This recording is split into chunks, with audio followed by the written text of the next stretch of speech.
क्या आपने कभी ऐसी कहानी सुनी है जहां एक झील शापित हो और वहां रहने वाला एक साधु जिसकी आंखों में सदियों पुराना दर्द हो? क्या हो अगर तीन मासूम लड़कियां उस झील के रहस्य से अनजान वहां कुछ ऐसा देख लें जो उन्हें नहीं देखना चाहिए था? यह कहानी है एक रहस्य की, एक शाप की और उन तीन जिंदगियों की जो कभी वैसी नहीं रहीं जैसी पहले थीं। बहुत समय पहले एक पहाड़ी गांव हुआ करता था, भीमगढ़। घने जंगलों के बीच बसा छोटा सा गांव जहां लोग सीधा साधा जीवन जीते थे। गांव से कुछ दूर एक झील थी, काल झील, जो हमेशा धुंध से ढकी रहती थी। वहां जाने की किसी को इजाजत नहीं थी। कहते थे झील में एक साधु रहता है। उसका नाम कोई नहीं जानता था, लेकिन लोग उसे तपस्वी बाबा कहते थे। कहते हैं वो झील शापित है, वहां जो भी गया वापस नहीं आया। कुछ लोगों ने कसम खाई थी कि उन्होंने झील के किनारे एक लड़की को रोते हुए देखा था, लेकिन जब पास गए तो वो गायब हो गई। गांव के बुजुर्ग बताते थे कि कई साल पहले एक भयानक घटना हुई थी और उसी दिन से उस झील के पास जाना मना है। पर सच्चाई क्या थी, कोई नहीं जानता। अब कहानी शुरू होती है तीन लड़कियों से, सिया, जोया और राधिका। तीनों कॉलेज की छुट्टियों में गांव आई थीं, जिद्दी, जिज्ञासु और थोड़ी शरारती भी। एक दिन उन्होंने गांव के बाहर घूमने का प्लान बनाया। वहां एक बुजुर्ग महिला ने उन्हें टोका, बेटियों, झील के पास मत जाना, वहां सिर्फ शांति नहीं, शाप भी है। लेकिन ज्यादा मना करो तो इंसान की जिज्ञासा और भी बढ़ जाती है। तीनों ने तय किया, आज काल झील चलेंगे, देखें तो सही ऐसा क्या है वहां। जब वो झील के पास पहुंची तो उन्हें एक अजीब सी शांति महसूस हुई। पेड़ एकदम स्थिर थे, जैसे हवा रुक गई हो। पानी एकदम शांत, लेकिन उसके अंदर कुछ हलचल थी। तभी झील के किनारे उन्हें एक झोपड़ी दिखी, टूटी फूटी सी, और वहीं बैठा था वो साधु। उसका शरीर दुबला पतला, आंखें गहरी, बाल उलझे हुए और शरीर पर सिर्फ चंद वस्त्र, लेकिन उसकी आंखें जैसे सब कुछ जानती हों। लड़कियां डर गईं, लेकिन साधु बोला, तुम तीनों यहां क्यों आई हो?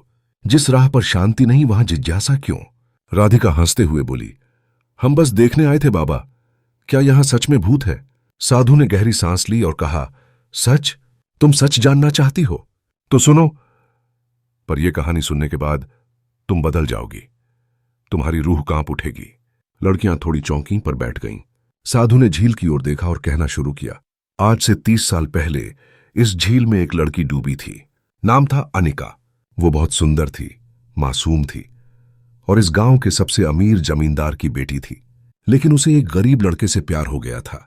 जब यह बात उसके पिता को पता चली तो उन्होंने उस लड़के को मार डाला और अनिका को इस झील में डुबो दिया। तीनों लड़कियां सन्न रह गईं।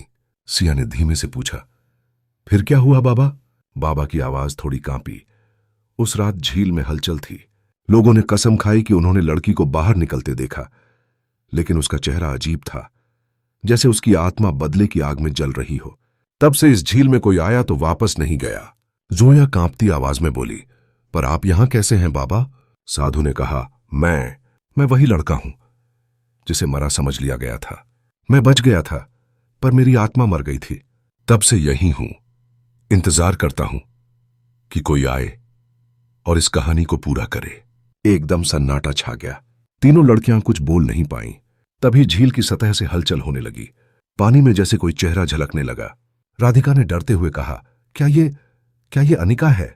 साधु की आंखें लाल हो गईं। वो आ गई। अब समय पूरा हुआ। तुम तीनों चुनी गई हो इस शाप को खत्म करने के लिए। तीनों लड़कियां डर से भागने लगीं, पर झील के किनारे उनका रास्ता बंद हो गया।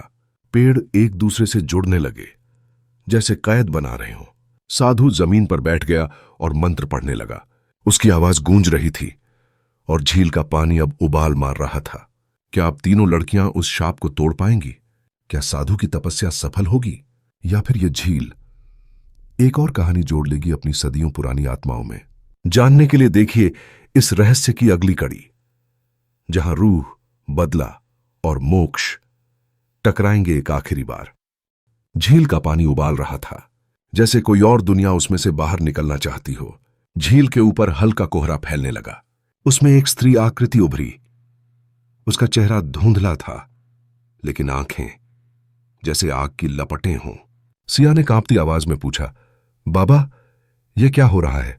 साधु की आंखें बंद थीं और वो गंभीर स्वर में बोल रहा था, ये अनिका है, वो अब आ गई है, उसे मुक्ति चाहिए, लेकिन उसके अंदर अब सिर्फ दर्द है और वो किसी को भी नहीं छोड़ेगी जब तक वो अपना बदला पूरा न कर ले। जोया घबराई हुई बोली, पर हमें क्यों? हमने क्या किया? साधु ने कहा, क्योंकि तुम तीनों उसकी कहानी पूरी करने आई हो। वो तुम्हारी मदद से मुक्त हो सकती है, या फिर तुम तीनों भी उसकी तरह उसी झील का हिस्सा बन जाओगी। झील से आवाज आई, एक कराह, एक पुकार, जैसे कोई कह रहा हो, मुझे न्याय चाहिए, मुझे मेरा प्यार चाहिए। साधु खड़ा हुआ, उसके हाथों में अग्नि की रेखाएं उभरने लगीं। उसने कहा, अब अंतिम यज्ञ होगा। या तो इस झील से आत्मा मुक्त होगी, या फिर तुम सब बर्बाद हो जाओगे। साधु ने तीनों लड़कियों की तरफ देखा और कहा, मैं तुमसे एक बलिदान मांगता हूं। तुम में से कोई एक उस आत्मा के साथ संवाद करेगा, उसकी पीड़ा महसूस करेगा और उसे न्याय दिलाएगा। पर याद रखो, जो ये करेगा वो कभी पहले जैसा नहीं रहेगा। सन्नाटा छा गया। सिया ने धीरे से हाथ उठाया। मैं जाऊंगी बाबा। जोया और राधिका रो पड़ी। तू नहीं जाएगी, हम साथ आए हैं, साथ चलेंगे। साधु ने सिर झुकाया। सच्ची दोस्ती ऐसे ही बलिदान मांगती है। सिया झील के किनारे पहुंची। झील का पानी खुद ब खुद दो हिस्सों में बंट गया, जैसे रास्ता बन गया हो। वह चलती रही और अचानक गायब हो गई। अब सिया एक अलग दुनिया में थी। धुंध, अंधेरा, और उस धुंध में अनिका। अनिका की आंखों में आंसू थे, लेकिन चेहरे पर क्रोध। तुम इंसानों ने मुझसे सब कुछ छीन लिया। सिया ने कहा, मैं तुम्हारी दुश्मन नहीं हूं, मैं तुम्हारी बहन जैसी हूं। बताओ क्या चाहिए तुम्हें? अनिका की आंखों से आंसू बह निकले। मुझे मेरा प्यार चाहिए। मुझे वो आखिरी बार देखना है, उससे कहना है मैं माफ करती हूं उसे और अब मुक्त होना चाहती हूं। सिया ने आंखें बंद की और तभी झील के किनारे बैठे तपस्वी बाबा के चेहरे पर तेज आया। उसने आंखें खोलीं और धीरे से कहा, अनिका। झील कांप उठी।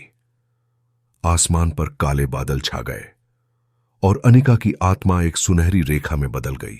झील का पानी अब शांत हो गया, लेकिन सिया, वो लौट नहीं सकी। जोया और राधिका झील के किनारे बैठकर रोने लगीं, लेकिन तभी झील से एक हल्की सी चमक निकली और हवा में सिया की आवाज गूंजी, मैं ठीक हूं दोस्तों, मैं अनिका के साथ मुक्त हो गई। मेरे लिए मत रो, मैं वहीं हूं जहां प्यार शुद्ध है और आत्मा शांत। गांव में अगली सुबह झील पहली बार साफ दिख रही थी। वहां अब कोई धुंध नहीं थी। लोगों ने देखा वो साधु वहां नहीं था, उसकी झोपड़ी खाली थी। लेकिन झील के पास एक छोटा सा पत्थर रखा था, जिस पर लिखा था, जहां प्रेम अधूरा होता है वहां आत्मा भटकती है, पर जहां प्रेम पूर्ण होता है वहां शांति बसती है। उस दिन से कालझील को मुक्ति झील कहा जाने लगा। जोया और राधिका ने गांव छोड़ दिया, लेकिन हर साल वो वहां आती, झील के किनारे बैठती और सिया से बात करती, जिसे अब कोई नहीं देख सकता था, लेकिन हर कोई महसूस कर सकता था। यह कहानी है बलिदान की, प्रेम की और मोक्ष की। एक जिज्ञासा ने 3 लड़कियों को वहां पहुंचाया जहां सिर्फ दर्द था, लेकिन एक ने उसे प्रेम में बदल दिया। शायद आप भी कभी किसी झील के पास जाएं और वहां एक हवा का झोंका महसूस करें, तो समझ लेना कोई है जो अब भी प्रेम में बसा है और हमेशा रहेगा। अगर कहानी ने आपके दिल को छू लिया तो इसे दूसरों तक जरूर पहुंचाएं, क्योंकि कहानियां जब तक बांटी जाएं तभी तक जिंदा रहती हैं। समाप्त।